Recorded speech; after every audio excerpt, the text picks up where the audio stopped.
Tomar nuestros asientos.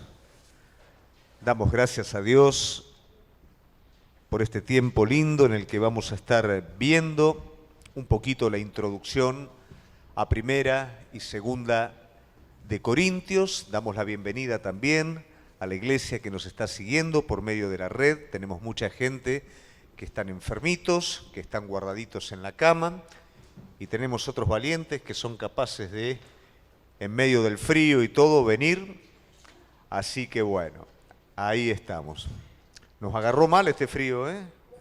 Bastante desprevenido. Ya nos estamos acostumbrando al calorcito, pero falta todavía, ¿eh? Así que bueno. Bueno, como veo hay por ahí algunos cuadernitos. Los que están en casa no tienen excusa, porque no me vas a decir que en tu casa no tenés cuaderno. En tu casa lo tenés que tener. Pero los que estamos acá trajeron el cuadernito. Muy bien, muy bien. Esto sabe, yo sé que otra vez nos dice lo mismo, pero esto es para usted. Todo lo que usted aprende acá, todo lo que está anotando, después lo va a repasar en su casa, después cuando tiene su estudio bíblico personal, después cuando usted ve una palabra, ¿no es cierto?, que le llama la atención, que quiere ampliar el concepto de alguna manera, usted ya tiene un estudio por medio de lo cual lo puede hacer. Y el día de mañana usted también va a estar enseñando a otros, así que esto le queda como un material para usted. ¿Amén? Bueno. Como ustedes recuerdan, hemos estado viendo anteriormente el libro de los Hechos. Y qué importante que es ver cómo inicia la iglesia, ¿no es cierto? Cuesta entender lo que es iglesia, porque traemos un trasfondo tradicional, de lo cual la iglesia es un edificio en el cual cada uno viene, pide individualmente por lo suyo, recibe, ¿no es cierto?, un ritual y cada uno se va a su casa como si nada hubiera pasado. Quienes están un poquito más comprometidos tal vez hacen alguna labor, pero eso es lo que hemos heredado de nuestra religión tradicional. Para Dios, la iglesia es revelada por Pablo, ¿no es cierto?, como un misterio, como el cuerpo de Cristo. ¿Qué quiere decir? Dios en el Antiguo Testamento, el misterio era que se revelaba a través de los profetas. En el Nuevo Testamento, Dios se revela al mundo entero a través de su Hijo Jesucristo. Y habiendo partido, resucitado el Señor, hoy Dios se revela al mundo a través de su Espíritu por medio de la iglesia. Entonces, ¿qué quiere decir todo esto? Cuanto más rápido nos pongamos de acuerdo, más rápido dejemos nuestras diferencias de lado, quitemos nuestro individualismo, nuestro egoísmo y nos ensamblemos por medio del Espíritu Santo de Dios, uno con los otros, vamos a cumplir el propósito de Dios. El propósito de Dios no se cumple como llanero solitario. El propósito de Dios se cumple como miembro, como parte del cuerpo de Cristo, porque finalmente es la iglesia, es el cuerpo que envía a la persona a cumplir el propósito de Dios. Entonces, cuando vemos el libro de los Hechos, vemos cómo todo esto va cobrando su orden. Vemos esa esencia que es el Espíritu Santo, que es el que prepara a la iglesia en el poder para influir en el mundo entero. Usted va a ver 12 personas más todo el resto de discípulos muertos de miedo, sin saber qué hacer frente a un mundo desarrollado, a una cultura desarrollada con sus propios dioses, con sus propias estructuras, y usted diría, humanamente esto es imposible, y es cierto. Pero cuando el Espíritu de Dios viene sobre estas personas, el primer sermón del apóstol Pedro hace que 5.000 personas no sean convencidas, sean convertidas. 5.000 personas reciban la nueva vida de Cristo, porque finalmente eso es conversión, y de allí en adelante ellos comiencen por contagio a llevar el Evangelio hasta lo último de la tierra. Y hasta aquí llegamos nosotros hoy, desde esos pequeños inicios. Pero el libro de los Hechos es un libro de transición. ¿Por qué? Porque todavía no se sabía lo que había que hacer. Los apóstoles tenían la experiencia de haber caminado con Jesús, pero no tenían Biblia, no tenían cartas apostólicas, no tenían absolutamente nada. Era el Espíritu Santo que estaba usando a estos hombres para comenzar a escribir toda la parte nueva del libro de los Hechos de lo que sería la iglesia. Sí había algo presente, y es que el Espíritu Santo cuidaba celosamente a la iglesia. No permitía que hubiera corrupción, no permitía que hubiera mentira, aunque luego cuando la estructura estructura de la iglesia fue desarrollándose, fue creciendo, se va cumpliendo la palabra del Señor, de falsos hermanos, falsos obreros que aparecerían, y el enemigo que por supuesto intentaría detener la iglesia, primeramente desde afuera con la oposición, pero luego más adelante se da cuenta que la técnica más efectiva no era la oposición externa, sino la debilidad interna, sembrando cizaña en cada miembro del cuerpo para lograr de esa manera división. Hemos visto en el libro de los Hechos cómo se fue ordenando la iglesia, cómo se fue extendiendo el evangelio, y vimos el ministerio del apóstol Pablo. Probablemente a muchos de ustedes les ha sorprendido, porque generalmente lo vemos a Pablo, ¿no es cierto? Y vemos los resultados finales de Pablo, pero no vemos los procesos por los cuales Pablo pasó. Y vimos que cada vez que Pablo levantaba una iglesia, lo golpeaban, lo azotaban, iba a un lugar y se encontraba con sus propios paisanos que se volvían en contra de él. O sea, nada le fue fácil a Pablo. De hecho, Pablo cumple esa palabra que el Señor le dice: te voy a mostrar lo que es sufrir por el Evangelio. Pero ese sufrimiento de Pablo, dada su comunión con Jesucristo, lo transforma en fortaleza, y de allí la palabra de Dios a través de cada una de sus epístolas llega a nuestra vida y fortalece nuestras vidas. No es un hombre que llevó una vida placentera y un ministerio exitoso desde lo externo, fue un hombre que vivió una vida de éxito porque Cristo vivía su vida a través de él. Y eso es lo que nosotros recibimos hoy. Un hombre débil que en su debilidad es fortalecido por el poder de Dios. Y todo eso nos arroja el libro de los Hechos, el cual hemos culminado la semana pasada. Y hoy ya vamos a empezar con Primera y Segunda de Corintios, que a diferencia del libro de los Hechos, ya es una epístola, una carta pastoral que va directamente a la problemática de la iglesia. Antes tenemos la iglesia en formación, ahora ya tenemos la iglesia formada. Y vamos a ver cómo el apóstol Pablo trata de resolver dificultades que están presentes en esta iglesia nuevita. Porque de hecho Corintios tiene aproximadamente 1 año y meses de haber sido formada. Fue lo que al apóstol Pablo en el segundo viaje misionero le llevó formar esta iglesia. La carta es escrita a lo largo o durante el tercer viaje misionero desde Éfeso. O sea que es una iglesia completamente nuevita. Y lo que Pablo está escribiendo aquí es una epístola. Es una epístola particular porque apunta directamente a una necesidad. Hay epístolas generales, ¿no?, que apuntan a la generalidad de las cosas. Esto es una epístola particular porque apunta a casos particulares y es una epístola práctica porque tiene que ver con el comportamiento directo de las personas y no con la parte doctrinal. Aunque lógicamente siempre en las epístolas está incluida la doctrina. De hecho, la doctrina es el fundamento. Siempre usted tiene que saber esto. Nosotros participamos de una verdad objetiva y subjetiva. Objetiva, ¿cuál es? La palabra. Subjetiva, ¿cuál es? La experiencia que usted obtiene por medio de la revelación y de la práctica de la palabra. Si usted no tiene palabra, tiene experiencias, y si usted depende de una experiencia que no tenga una apoyatura bíblica, puede caer en el error. Y si usted tiene simplemente un conocimiento intelectual de la palabra, sin una experiencia renovada con Cristo, usted no tiene nada tampoco. Entonces, el desarrollo del cristiano es a partir del conocimiento y vivencia de la palabra de Dios. ¿Amén? Entonces vemos que el apóstol Pablo va a tratar problemas que hay en esta iglesia. El problema que hay en la iglesia de Corintios está íntimamente asociado con la realidad que vive la iglesia de Corintios, con el contexto que vive la iglesia de Corintios. Para esto, una de las cosas que nosotros debemos de conocer un poquito, si bien ya lo hemos hablado en el libro de los Hechos, es la situación de este lugar. Corintios era un puerto próspero. De hecho, en Corintios 3 puertos de los más importantes del mundo antiguo estaban allí. 2 de ellos prácticamente eran los de mayor importancia y todo el comercio tenía que pasar por esa zona. En Corintios había una elevación de aproximadamente unos 6,5 kilómetros de ancho que se llamaba istmo, era conocido como el istmo de Corintio. Y en este istmo, dado que navegar, acá me anoté algunos nombres porque si no me iba a hacer un lío, navegar por el mar que circundaba el Peloponeso era muy, pero muy peligroso. Entonces, ¿qué pasa? Antes que los marineros tuvieran que hacer aproximadamente 400 kilómetros circundando ese lugar, el istmo unía la península del Peloponeso con la Grecia continental.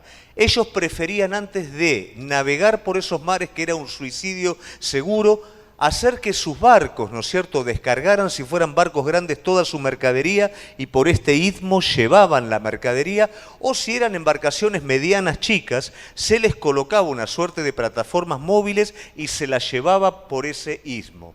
Hoy por hoy, en la ciudad de Corintios, hay un canal que atraviesa directamente la parte más delgada del istmo y une el Golfo Sarónico con el Golfo de Corintios.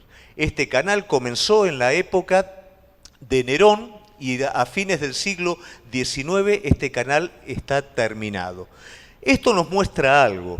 Todo el movimiento comercial pasaba por Corintio.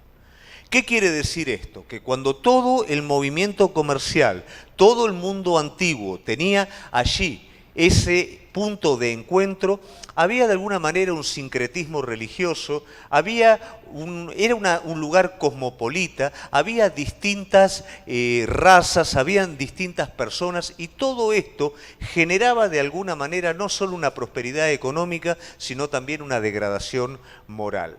Muchos soldados romanos buscaban Corintio como lugar de retiro. Era como decir un Las Vegas de ahora. Eso era el Corintio de ese momento.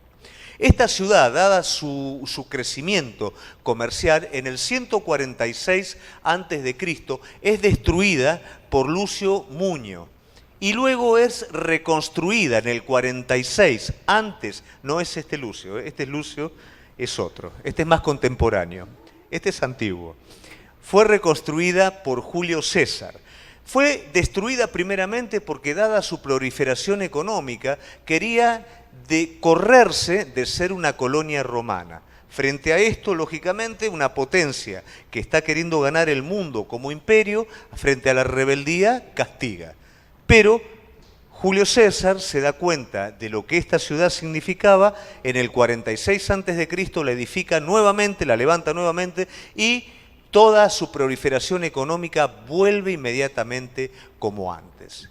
Todas estas características, ¿no es cierto?, de alguna manera son las que enmarcan a esta ciudad. Como toda ciudad de esa época, relacionada con Atenas, con Grecia, tenían una gran acrópolis que estaba puesta en una meseta. Allí se adoraba a la diosa Afrodita, ¿no? Esta adoración era una adoración depravada, en donde muchas sacerdotisas se encargaban de atender el culto a Afrodita, que constaba en actos sexuales y constaba de orgías. Todo esto tenía que ver con ese culto, eso sumado a los intereses, a los placeres, al dinero y todo, formaban el contexto de Corintio. Entonces es algo lógico que una iglesia que está en este lugar, de alguna manera fuera oprimida por el contexto del lugar. Esto es importante que lo podamos tener en cuenta porque nos lleva de alguna manera al tiempo presente y nos hace ver un poco el contexto del tiempo presente.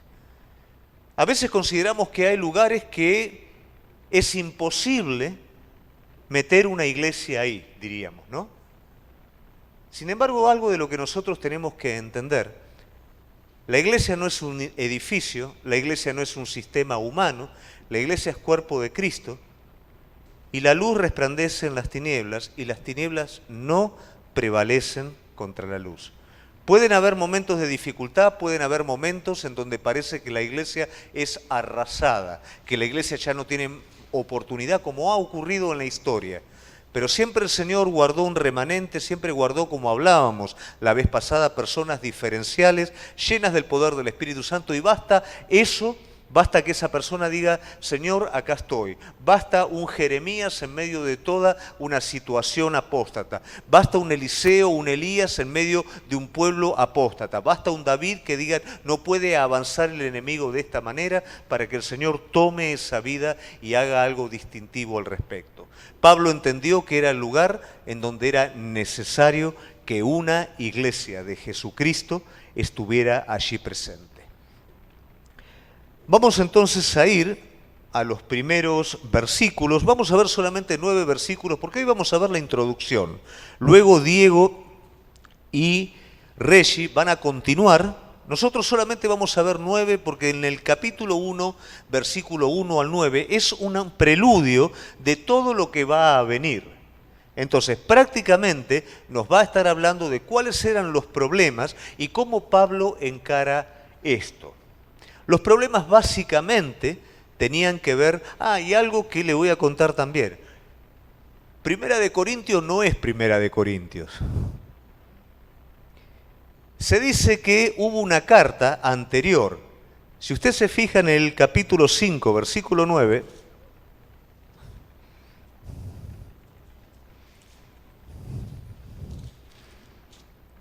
va a ver que dice: os he escrito por carta que no os juntéis con los fornicarios. Esto no aparece ni en Primera ni en Segunda de Corintios, lo cual muestra que hubo una carta anterior a Primera de Corintios que nunca apareció, como también luego, posteriormente, hay otras cartas que nunca aparecieron. Solamente nosotros tenemos Primera y Segunda de Corintios, o sea que probablemente Primera de Corintios nuestra es Segunda de Corintios.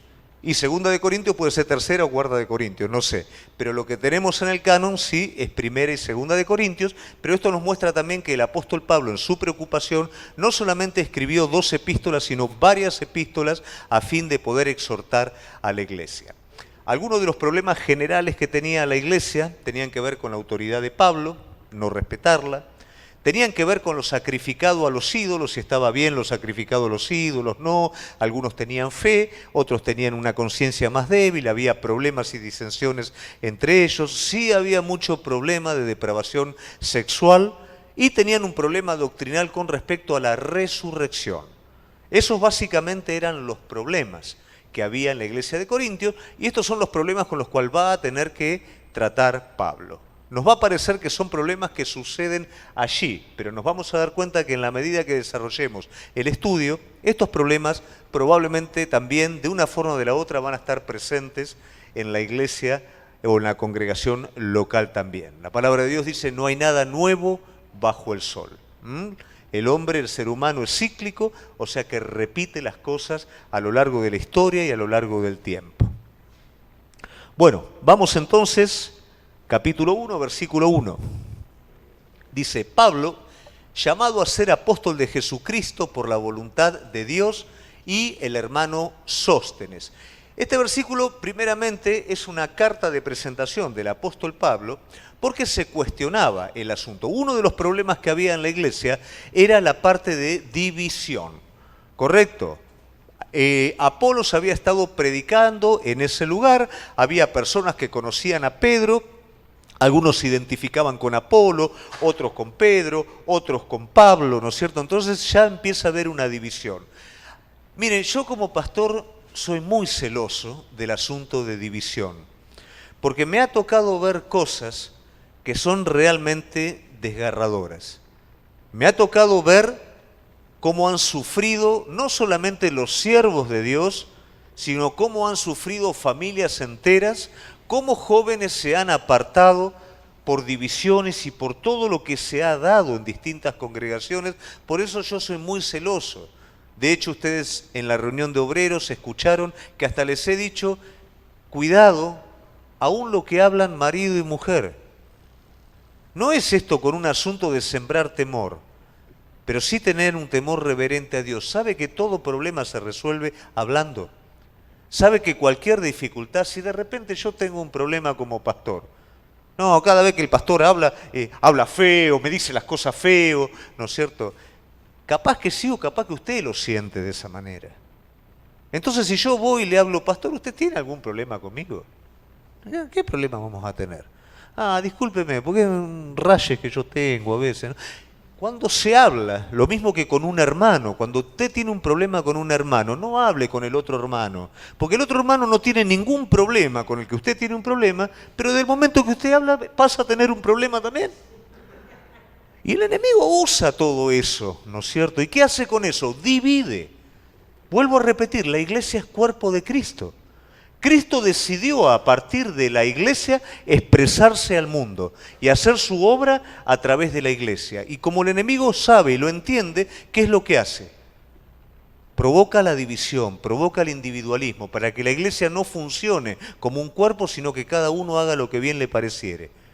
Y de esa manera no avanza el propósito de Dios. Creemos que hacemos algo, pero damos vuelta a la redonda. Tenga temor de Dios a la hora de hablar de otra persona. No lo haga, hable primeramente con la otra persona. Y si viene usted a alguien y le habla de otro, confróntelo. Con amor y todo, y diga, mira, no me hables y vamos juntos a hablar con esa persona con la que tenés el problema. No, entonces no hables de la persona. Cuide el cuerpo de Cristo y cuide su corazón al respecto. Entonces aquí Pablo, ¿con qué se está enfrentando? Hace 1 año y medio, un poquito más, que fundé la iglesia, me fui y ahora están diciendo que Apolo, que hay otros apóstoles, que yo no soy. Entonces yo me presento de esta manera. Volvemos de nuevo al versículo, ¿no? Pablo, primero, Pablo el nombre que es, pequeño, ¿no? No como, soy el apóstol Pablo, no, Pablo, el pequeño, el abortivo, llamado a ser apóstol de Jesucristo. No es que se me levanté un día y digo, me agarró el ataque de apostolitis y voy a ser apóstol. ¿No? Sino que mientras yo iba persiguiendo a la iglesia, el Señor en una luz apareció, me tiró al piso y me habló y me llamó. No es un capricho mío. Esto es muy importante en el liderazgo y en el ministerio. Y hablábamos ayer con un pastor amigo, la carga que es cuando las personas quieren ocupar lugares a los cuales Dios no los llamó. No quieras ser pastor si el Señor no te llamó a ser pastor. No quieras ocupar un lugar al cual el Señor no te llamó, porque el Señor no te va a apoyar y lo vas a tener que sostener con tus propias fuerzas. Y te vas a hacer competitivo, y te vas a hacer autoritario. Y cuando venga el momento de crisis no lo vas a poder soportar. Pero cuando el Señor te llamó, vos sabés que pase lo que pase desde afuera, es Él el que te llamó y es Él el que pelea por vos y en Él podés descansar, porque lo que estás haciendo no es lo que vos querés hacer, sino lo que fuiste llamado a hacer. Entonces Pablo aquí está diciendo, fui llamado a ser apóstol de Jesucristo por voluntad de Dios. O sea, se está sacando toda la mochila de encima. Le está diciendo a la iglesia de alguna manera, hay un montón de apóstoles alrededor de ustedes que quieren colocarse en lugares que no les corresponde, pero yo fui llamado por el Señor, por voluntad del Señor, problema del Señor. ¿No es cierto? Yo sé que por ahí soy petizo, no leo las cosas bien, no les gusta cómo predico, ¿no? Porque Pablo no era bueno en cartas, pero para predicar no se lo tenía mucho, ¿no? Aparte se dice que tenía una enfermedad en los ojos, no veía bien. Y venían los otros con corbatita, pañuelito, ¿no? Ahí, súper... Yo soy así, ¿qué querés que haga? El Señor me llamó, lo quiso hacer de esa manera y no hay otra cosa, ¿no? Eso es un poquito lo que le dice. Y el hermano Sóstenes, ¿quién es Sóstenes? Sóstenes es aquel que escribió de alguna manera la carta con Pablo. Se cree que Sóstenes era un poquito el escriba, el secretario de Pablo para escribir. Vamos al versículo número 2. A la iglesia de Dios que está en Corinto. Esto me encanta. No dice a la iglesia de Corinto. Dice a la iglesia de Dios que está en Corintios. Una cosa es el espacio físico y otra cosa es la conformación espiritual. Es la iglesia de Dios que está en Corintios. A los santificados en Cristo Jesús, llamados a ser santos, con todos los que en cualquier lugar invocan el nombre de nuestro Señor Jesucristo, Señor de ellos y nuestro. Esto es bueno, no lo saques del versículo, esto es interesante, ¿por qué razón? Porque hay un problema con todo, y si había algo que no eran realmente, los corintios eran santos, pero me refiero santos desde el mérito propio. Ninguno de nosotros somos santos desde el mérito propio. Somos santos ¿por qué? Porque Él es santo. Somos santos por la justicia perfecta de Jesucristo, en la cual yo, siendo impío, decidí creer. Entonces su justicia viene sobre mí, Él me cubre con su obra y delante de los ojos de Dios yo soy declarado justo y por ende santo, que es apartado.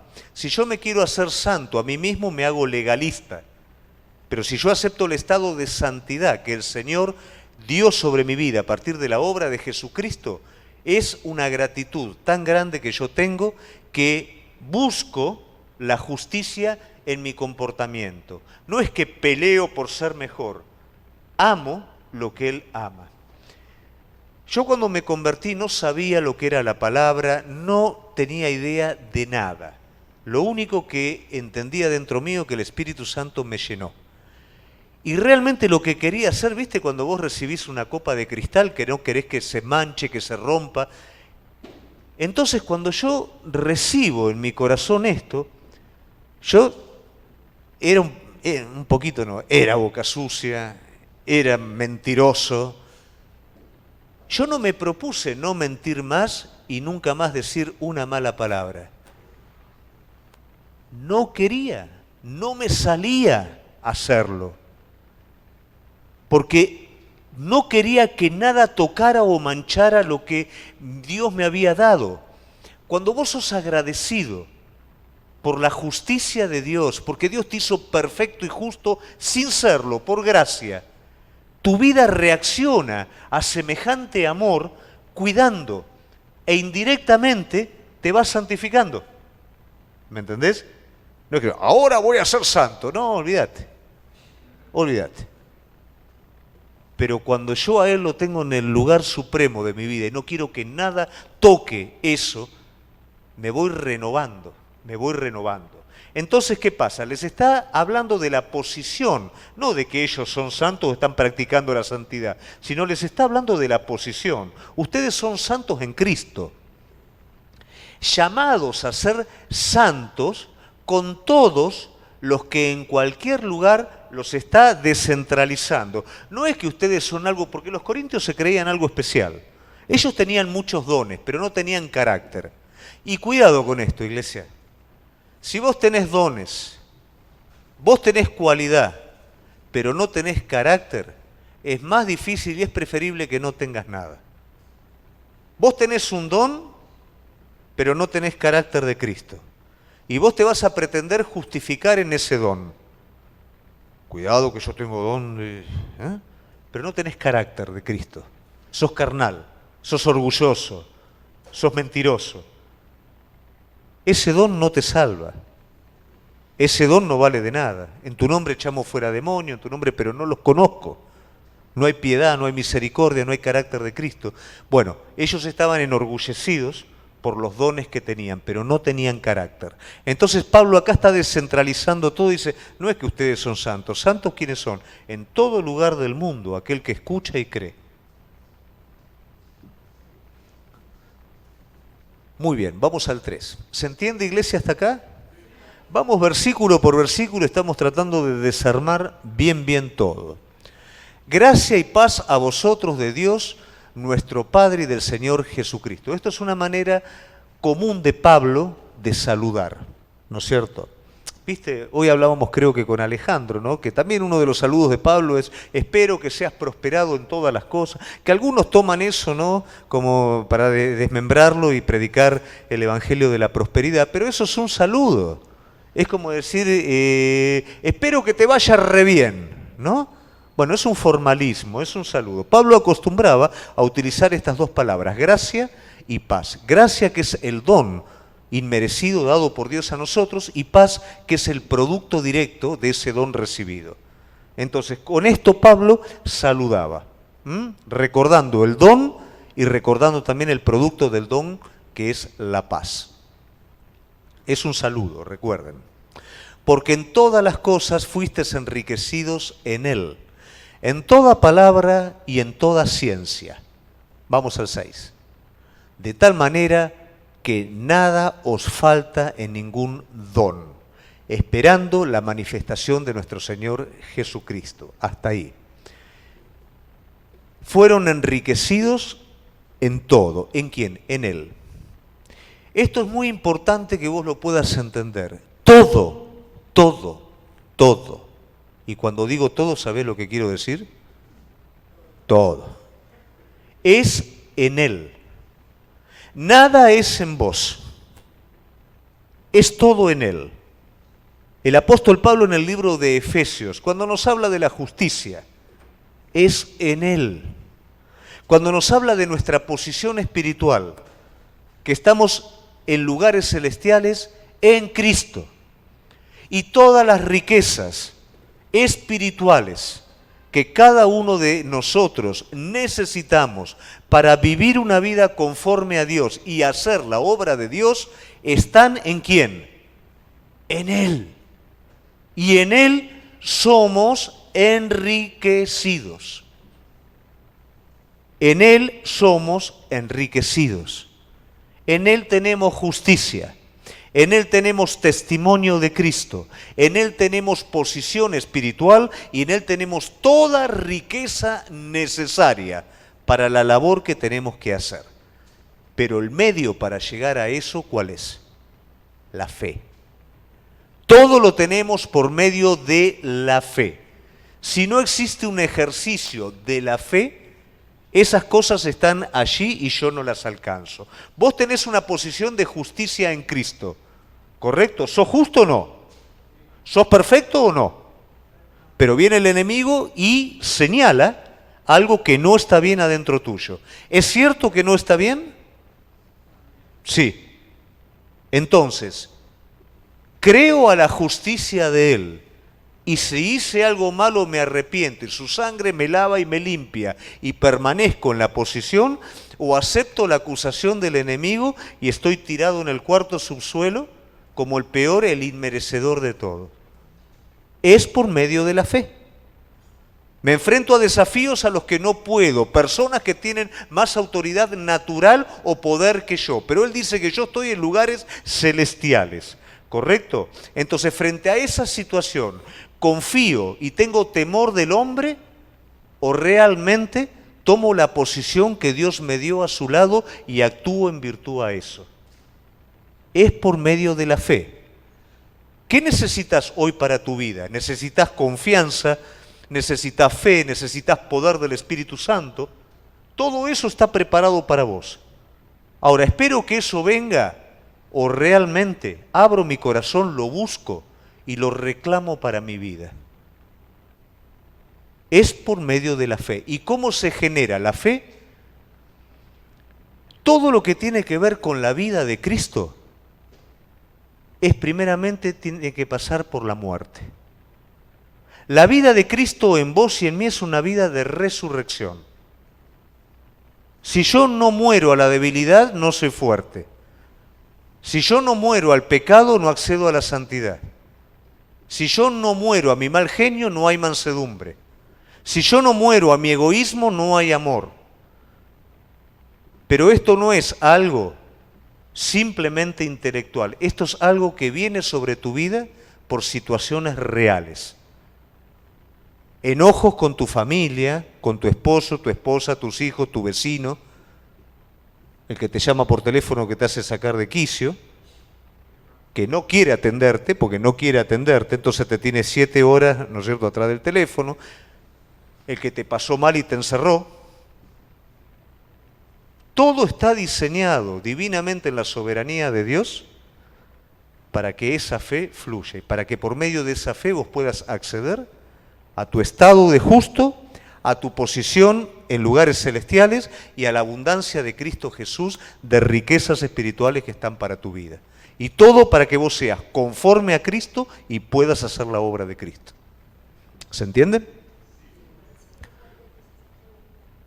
¿Cómo? Versículo 4. A ver. Nos quedó el circulito ahora.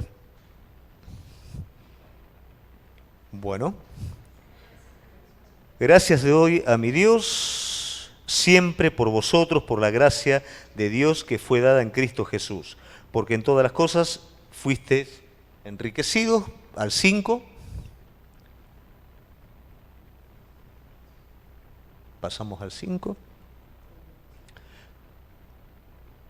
Y ahí nos dicen que fuisteis enriquecidos en toda palabra y en toda ciencia. Vos estás siendo enriquecido en toda palabra. Entonces, ¿qué pasa? Yo no te pido a vos un cuaderno, te pido un monedero. ¿Me entendés? Porque estás siendo enriquecido en toda palabra. Y la manera de reaccionar a esa riqueza espiritual, ¿qué es? Hacer una reserva, anoto, guardo. Ellos fueron enseñados correctamente. En toda palabra, en toda ciencia.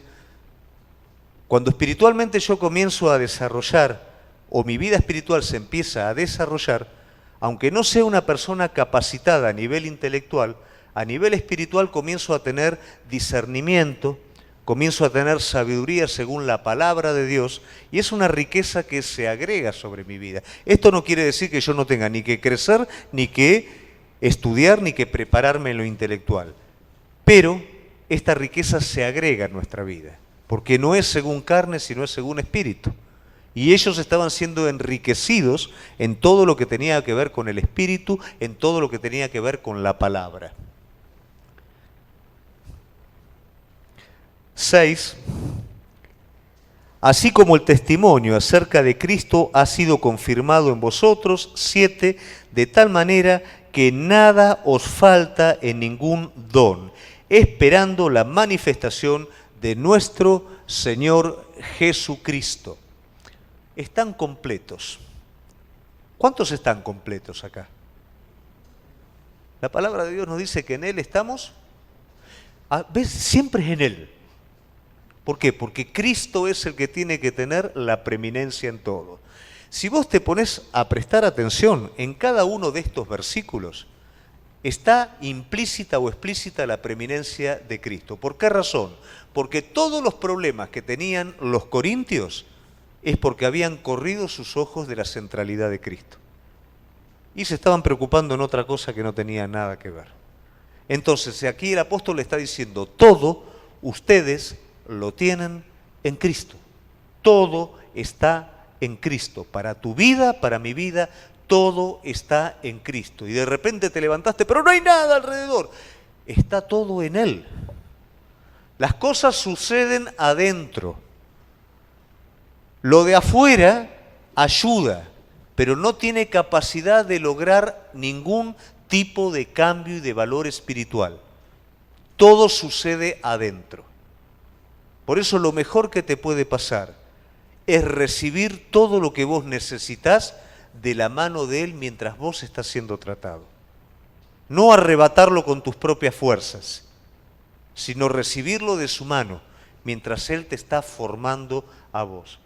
Y si hay algo para ser tomado y no viene de parte de Él, no lo agarres, déjalo pasar, no sirve, porque no te va a llevar al mejor lugar.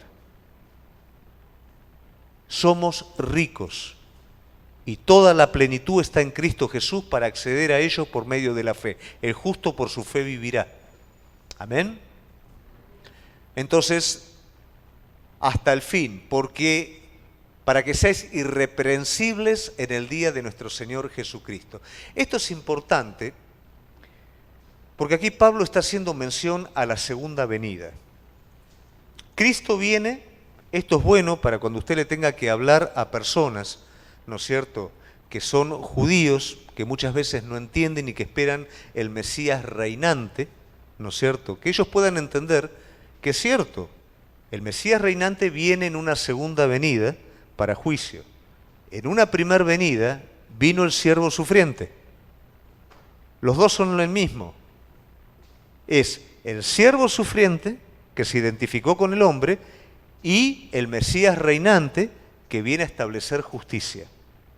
Entonces, ahí más o menos, cuando usted puede hablar con alguna persona de orientación judía, tal vez desde ese lado puede llegar a entender el asunto. Pero todo esto nos lleva a la venida del Señor Jesucristo y esto es algo que debemos de amar. Generalmente los que se están poniendo de novios, se están por casar, no les gusta hablar de la venida de Cristo, quieren que Cristo demore un poquito más en venir, ¿no es cierto? Y muchas veces no se habla de esto también porque tenemos como antecedente algunas sectas, ¿no? Que no abriste la puerta de tu casa y ya te están hablando del juicio y que el Señor viene y te aterrorizan con todo eso. Pero hay una realidad, que el Señor viene, eso es así. ¿Por qué? Porque finalmente la maldad del hombre va a tener que llegar a su punto máximo y él va a tener que mostrar toda su justicia y expresarse al mundo entero como Señor de señores y Rey de reyes. Y esto va a ser bueno. Pero todos estamos siendo tratados en este tiempo presente para ese gran día. Cada situación que nos toca vivir, cada debilidad que está presente en nosotros, el Señor trabaja para que el día que nosotros estemos presentes delante de Él no tengamos de qué avergonzarnos. Por supuesto que vamos a ser completamente cubiertos por su justicia, pero mientras estamos siendo cubiertos por su justicia, Él sigue tratando con cada una de nuestras debilidades. Y cuidado si nos obstinamos. Cuidado mientras Él está tratando, es como vos, estás con tu hijo, lo estás tratando. No, papá, no quiero hacer esto. Hacelo. Bueno, papá, está bien, lo hago. No, no, papá. Bueno, hacelo. No, papá, no lo hago y no lo hago. Ah, ahí se pudrió todo. ¿No? ¿Cómo que no lo vas a hacer? No lo hago. Y bueno, ahí se pudrió todo. Bueno, pasa un poquito con nosotros, ¿viste? Sí, Señor, trata con mi vida. Uy, me cuesta, pero... No, Señor, esto no. ¿Viste? Y ahí se arma, ¿no? Pero bueno, continuamente tenemos que aceptar la mano de Dios porque Él es amor y es misericordia y como el nene, el padre, ¿qué es lo que quiere? Es lo mejor para Él. Lo está criando, lo está educando y aunque le agarre ese berrinche que Él no quiere hacer eso, eso es para su bien.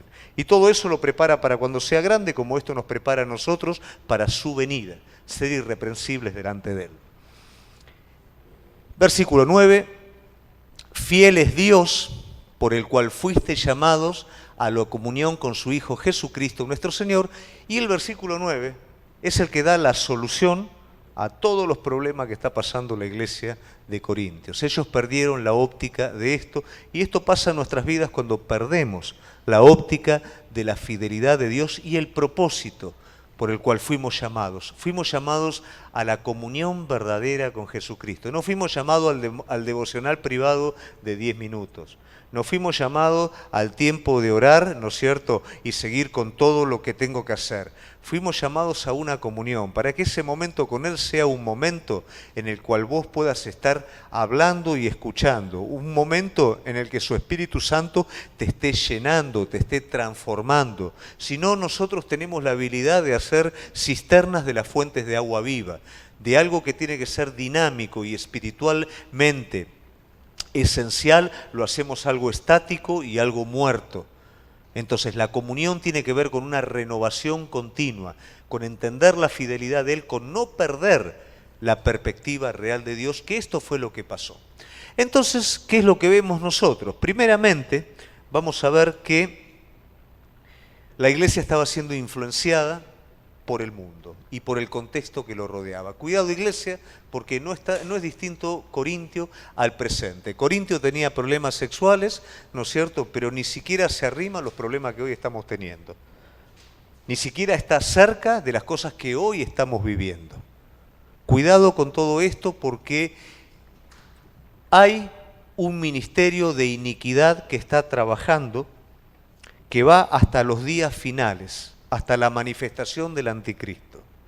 El anticristo va a engañar a muchos proponiendo ¿qué? Paz y seguridad. Eso sucede afuera. Muchos cristianos hoy están buscando paz y seguridad externa porque perdieron la perspectiva de la fidelidad en Cristo. Y no están haciendo ni más ni menos que uniéndose a ese espíritu, siendo susceptibles a ese espíritu de engaño o a esa predicación falsa que va a traer algo de afuera pero que no va a tocar lo de adentro. Cuidado con esto porque esto es lo que está operando en el mundo de hoy. Esto es lo que está durmiendo a la iglesia. Esto es lo que está debilitando a la iglesia. El enemigo le encanta que la iglesia crezca externamente pero que se debilite en esencia porque la hace ineficaz. Al enemigo le encanta que la iglesia se llene de gente participante pero ninguno de ellos convertido. Al enemigo le encanta lograr. Por eso le propone a Jesús: adorame y te doy todos los reinos de la tierra y listo. Cuidado con esto. Cuidado con perder la perspectiva. Cuidado con que la iglesia pase a ser un decorado de este mundo y no una voz profética que le diga a este mundo, este no es el camino, esto no es lo correcto. Y tal vez eso va a llevar a que en muchos casos uno pierda. Bueno, pero ¿qué es lo que vamos a perder? Decidimos perder nuestros hijos en una corriente inicua. Decidimos perder nuestras vidas amasando ladrillos para edificar las pirámides de Faraón. O perdemos nuestra vida a lo insignificante y la ganamos para lo eterno. O realmente vale la pena sacrificar aquella paz, aquella plenitud que Cristo te da y ese privilegio de hacer el propósito de Dios en esta tierra. ¿Qué vamos a perder? ¿Qué vamos a elegir? ¿Vamos a elegir carácter o vamos a elegir entretenimiento?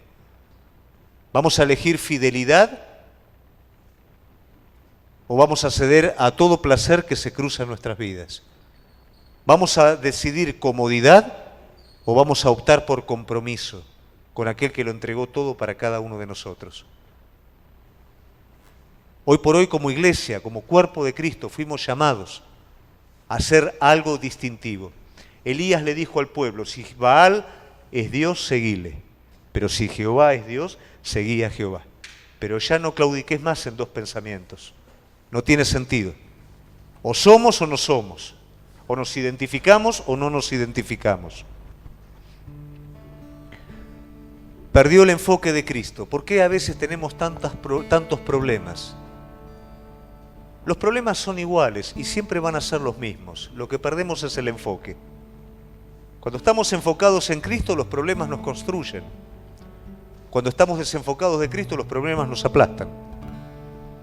Fuera del enfoque, vamos a vivir con el ceño fruncido, amargados, hostiles, enojados con todo el mundo. Pero enfocados en Cristo vamos a hacer que todas las cosas nos ayuden a bien. Y finalmente ser conscientes que en Él tenés todo lo que necesitas. ¿Qué estás necesitando? Y yo necesito que pase... No, ¿qué estás necesitando? Esas son necesidades secundarias. La mujer samaritana necesitaba sacar agua del pozo, pero necesitaba algo mucho más profundo que eso. Un nuevo nacimiento en su vida. Y lo encontró en Cristo. ¿Acaso no será que aquello de lo cual tanto te afanás y tanto querés que pase no es ni más ni menos que la falta de lo que tiene que haber adentro tuyo? Corinto tenía problemas, no por falta de enseñanza, no por haber sido mal edificada, sino porque había perdido su perspectiva de Cristo. Que realmente podamos aprender de esta iglesia y si nosotros hoy perdimos nuestra perspectiva de Cristo, sea un día de decisión para volverla a recuperar nuevamente. Amén. Nos ponemos de pie, querida iglesia.